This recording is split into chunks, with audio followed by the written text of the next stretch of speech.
આપનું નામ શું છે? અનિકેતન હરિભાઈ વાઘેલા. ક્યાં રહો છો તમે? અમારે સારસા રહેવાનું, પણ છેલ્લા 12 વર્ષથી સરને ઓળખીએ છીએ, પણ અત્યારે 2 વર્ષથી વાસદ જતા રહ્યા છીએ. અને છેલ્લા 12 વર્ષથી તમારી દવા લઈએ છીએ અમારા ફેમિલીની અંદર. ગમે તે નાનો મોટો પ્રોબ્લેમ હોય તો તમે દવા લઈને એને કન્ટિન્યુ ચાલુ રાખીએ છીએ, તો ઘણું બધું ફેર પડી જાય છે અને ઘણું બધું સારવાર મળે છે અમને. તમે સૌથી પહેલાં કઈ બીમારી માટે સંપર્કમાં કર્યો? શર્મા સાહેબનો કેન્સર ક્લિનિકનો પહેલેથી સ્ટોરી જણાવશો? કયા પહેલેથી તો એકચ્યુઅલી મમ્મીને હાર્ટનો પ્રોબ્લેમ હતો અને ત્યાંથી મમ્મીને લઈને આવ્યા તમારી જોડે સારસા આપણે, હૃદયનો પ્રોબ્લેમ.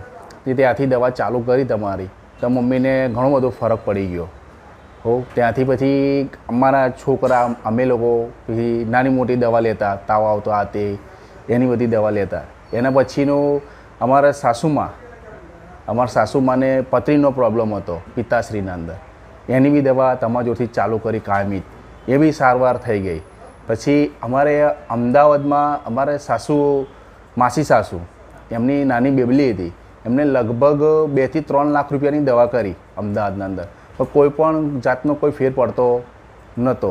અને એમાં એવું હતું એકચ્યુઅલી કે એ છોકરીને ક્યાં બી બહાર જાત્રાએ જાય કે ઠંડુ પાણી પીવે એનું ઇન્ફેક્શન થતું હતું, એટલે શરદી સુખામાં તે ગમે તે પ્રોબ્લેમ થઈ જતો હતો. અને એ અમારા માસી સાસુ જે હતા એમને અમે વાત કરી હતી આગળ, પછી એમને આગળ તમારી જોડે લઈને આવ્યા આપણે સારસાથી અમને દવા ચાલુ કરી. 3 મહિનામાં જ કાંટો નીકળી ગયો. આજે લગભગ 10 વર્ષ થયા, 1 રૂપિયાની દવા કરી નથી એ પાલતી. 10 વર્ષથી એવી ઇમ્યુનિટી ડેવલપ થઈ ગઈ કે હવે બીમાર નથી પડતા.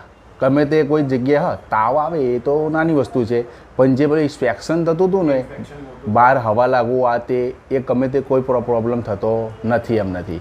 અને અત્યારે હાલમાં તારીખમાં મારા સસરાની દવા ચાલુ છે. એમને થોડો કેન્સરનો થોડો ભાગ થઈ ગયેલો છે, દવા ચાલુ છે.